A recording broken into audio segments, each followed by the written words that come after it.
saya jadi ingat bahwa ada phrasal verb yang diambilkan dari kata chicken dan beef. Tapi kata chicken tidak lagi berarti ayam. Kalau soal rasanya sih Enak banget ini. Yakin enak banget. Halo smart learners, Assalamualaikum warahmatullahi wabarakatuh. Good afternoon, welcome back to Bilik Bahasa, an appropriate place to learn languages. So, hari ini saya sedang berada di Taman Belanda, but it is not really a part you have in Netherlands. It is located in Bantul, Yogyakarta. Gak kelihatan ya. Nah, dan yang ada di seberang sana itu adalah Bendungan Kamijoro. Tetapi di hari ini kita tidak akan eksplorasi Taman Belanda yang ada persis di belakang mobil ini dan Bendungan Kamijoro karena saya I have an appointment with Pak Irfan dan Teonik di Warung Steak Taman Siswa yang ada di Yogyakarta. You know what we are going to do there? Of course, belajar bahasa sembari ngulik kuliner dan budaya yang ada di Yogyakarta. So, bersama Bilik Bahasa, kita jalan-jalan dulu ya. Oke, meet you there. Sebelum berangkat, I'd like to show you a glance Bendungan Kamijoro and Taman Belanda. This is Bendungan Kamijoro and this is Taman Belanda. Bendungan Kamijoro is next to Taman Belanda. And of course, we are going to explore it for you. Kalimat ini merupakan contoh dari simple future. Artinya, sesuatu yang akan kita lakukan merupakan agenda yang sudah direncanakan. Dan sekarang saatnya kita berangkat menuju Warung Steak and Shake yang ada di Taman Siswa Yogyakarta. Op de tafel staat een bordje met een broodje kaas erop. Dat is lekker, wat denk jij? Een broodje voor jou en een broodje voor mij. Op de tafel ligt een lepel en een vork en een mes. Dat is handig, wat denk jij? De lepel voor jou en de vork voor mij. Beberapa hari lalu saya baca sejarah tentang steak. Konon ceritanya, steak itu ternyata sudah ada semenjak abad pertengahan. Di dalam bahasa Inggris kita sebut dengan istilah the Middle Age. Tapi pada mulanya yang dijadikan steak bukan beef ternyata seperti yang kita lihat pada hari ini, tapi venison. Ada yang tahu arti venison? Tuh artinya tuh. Beef steak diperkenalkan pertama kali oleh bangsa Spanyol ke Meksiko pada tahun 1540. Dan pada abad ke-16, kolonial bangsa Spanyol dan Prancis mulai memelihara sapi karena mereka melihat potensi penghasilan darinya. Dan sapi pada waktu itu merupakan komoditi yang cukup mahal. Bahkan di Amerika katanya pada abad yang ke-18, beef merupakan simbol kemakmuran orang-orang Amerika waktu itu. Yang bisa makan beef berarti dia adalah orang yang luar biasa kayanya. Karena produksi sapi pada masa itu terhalang musim dingin yang luar biasa. Jadi, kalau cold itu sama dengan dingin, ini tuh kayaknya freezing deh. Amat sangat dingin. Sehingga produksi sapi pada waktu itu terkendala. Kalaupun memang ada sapi, berarti para pemiliknya menjual sapi-sapi mereka dengan harga yang amat sangat mahal.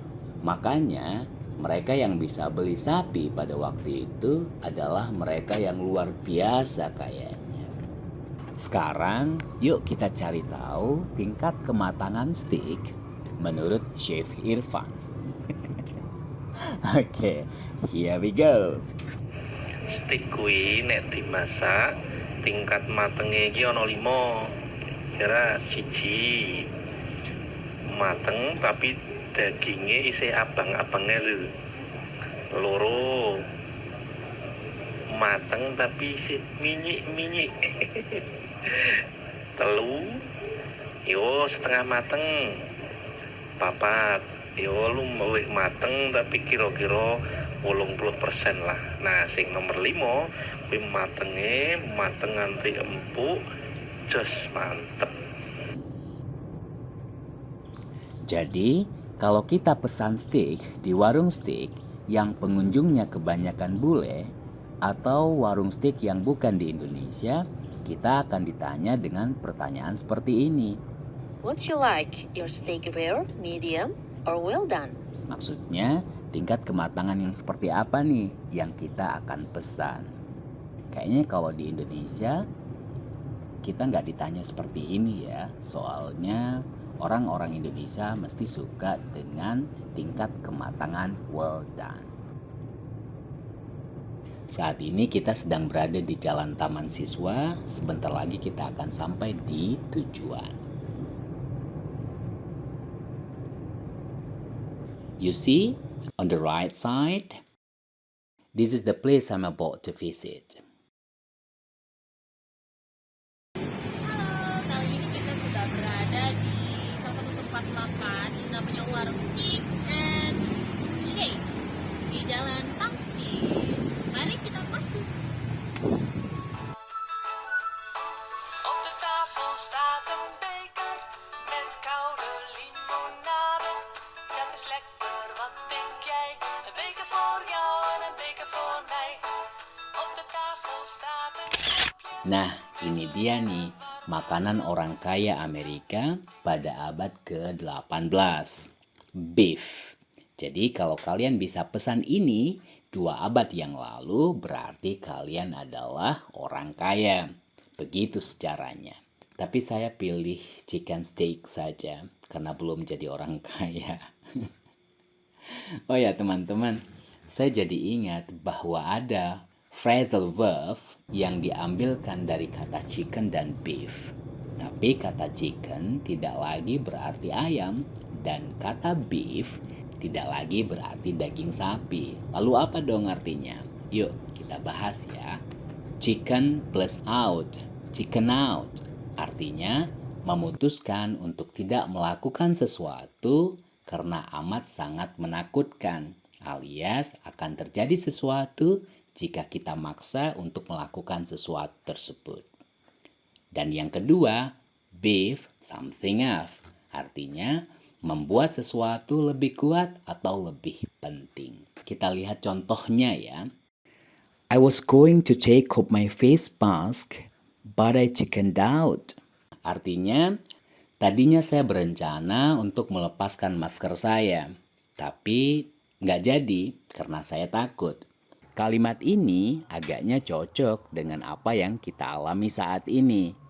Sering sekali kita ingin membuka masker, mungkin karena nggak terbiasa, bikin sesak nafas dan sebagainya, tapi kemudian kita disadarkan, oh iya ya, ini tuh kan masa-masanya pandemi dan kita harus menggunakan masker. Please beef this video up a bit with your supporting subscription.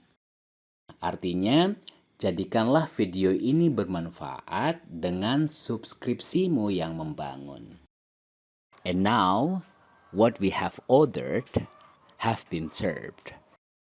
Mari kita coba. Mari kita coba. Mari kita coba. Yuk kita berdoa dulu ya. Bismillahirrahmanirrahim. Allahumma barik lana fima razaqtana wa qina azabannar.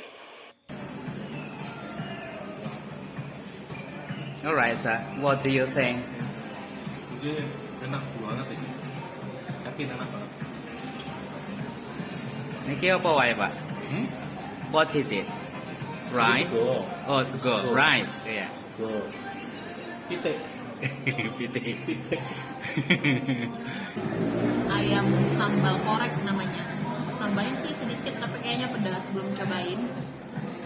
Dan ini kan kebetulan dihidangin di hot plate, jadi emang panas gitu, jadi kayak walaupun sudah beberapa menit didiamin itu tetap panas. Nah itu enaknya begitu. Udah. Dear Smart Learners, ini adalah daftar kosakata-kosakata yang kalian dapati di video kali ini. Semoga kosakata-kosakata ini bisa kalian gunakan dengan mudah dan bermanfaat tentunya buat kita semua. Nah sekarang kita udah selesai cobain menu yang ada di warung steak. Dan saatnya kita pulang. See you di next kuliner berikutnya.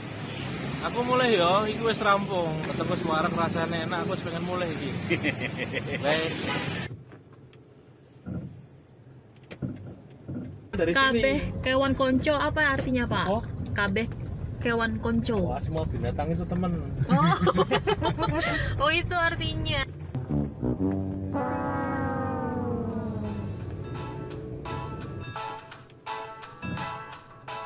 Op de tafel staat een bordje met een broodje kaas erop.